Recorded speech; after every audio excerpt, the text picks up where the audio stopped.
everyone, welcome to our fun math practice. This is the first day. Now let's see what kind of question we should solve.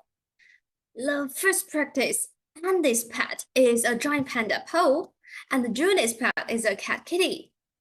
The total ages of Po and Kitty are 17 years old, and the Po is 5 years older than Kitty. How old is every pet? So here, when we are reading the question, we had better underline or circle keywords. Normally, you can circle the important number and underline the sentence that is pertinent to that number.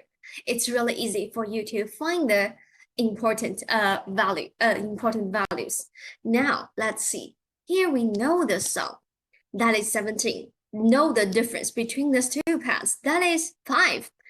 Can I just divide 17 by 2 to find every passage? No, definitely not. You may tell me because we cannot divide 17 by 2, but the basic reason is they are not the same age. We can only use division when we want to divide the total into equal amount. We can use division, but here they are different age. For example, if in another question, we know Alice and Anna are twins, the sum of their ages is 20 years old. Can you find everybody's age quickly? They are the twins. In other words, they are the same age. To find every girl's age, we just need to divide the total by 2. 20 divided by 2 equals 10.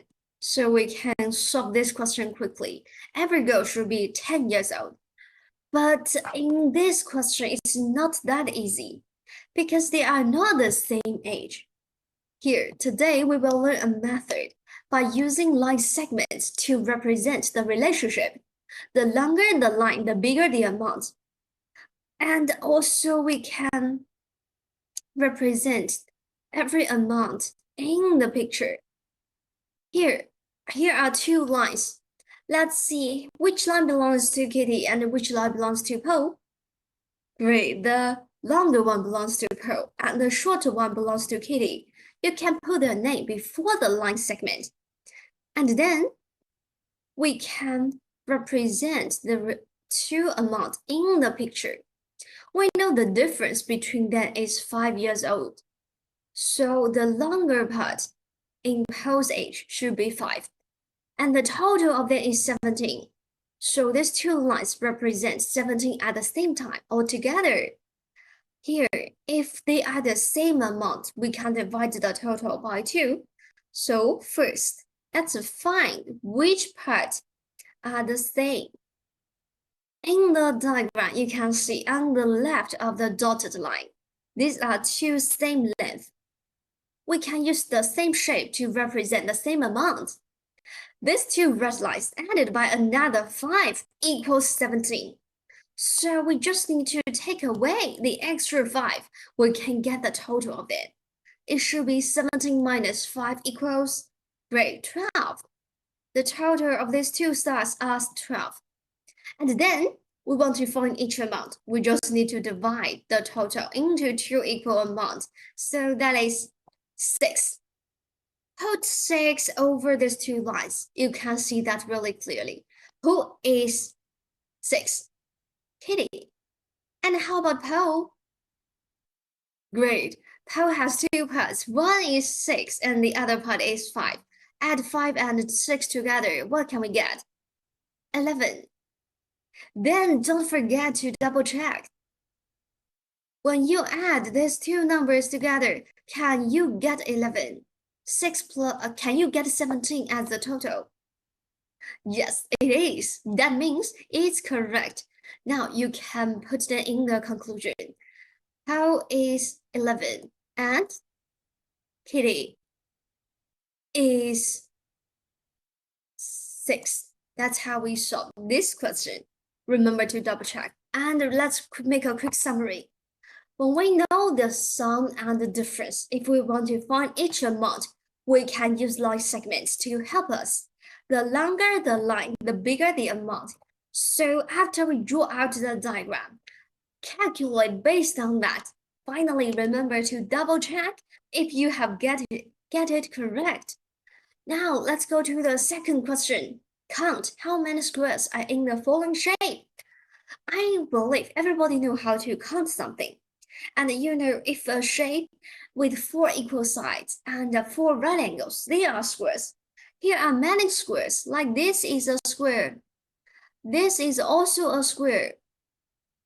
Wow, but how can we get so many squares accurately? If you want to count something accurately, first we need to count in order. That is the easiest way to check if you have get all shapes. And also when we want to count in order, we need to classify different kinds of squares. Here are two major types after we observe this picture. One is some squares are put in a vertical way, while some squares are put in a diagonal way. So you can see really clearly after you separate it, it's really easy to count.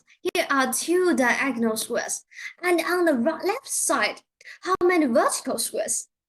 After we classify by direction to count how many vertical squares, here are different sizes. The smallest one, but also we have some bigger one. So we can continue to classify by size.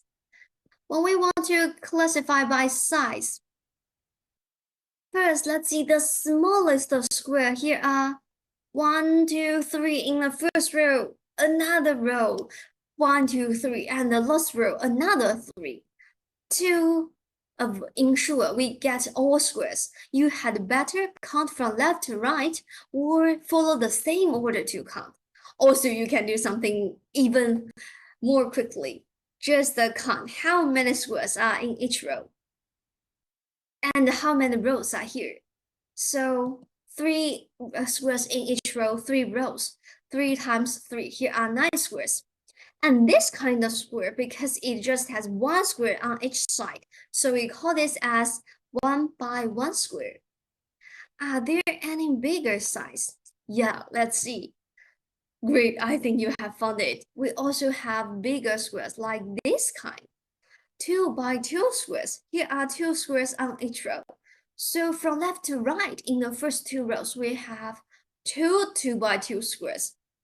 But also we can put it in the second and third row. We have another 2. Altogether, we have 4 2 by 2 squares. Let's continue to see, are there any 3 by 3 squares? Great, the biggest one. But are there any 4 by 4 squares? No more. So the total amount of squares which are put in a vertical way, it should be 9 plus 4 plus 1 equals 14. Then we just need to add these two categories together. We can get the total amount. That should be 16. So that's how we solve this problem. Count in order and classify by size or direction. Have you got it? Now let's see the last part. So that's all for today's question. And see you next time. Bye bye.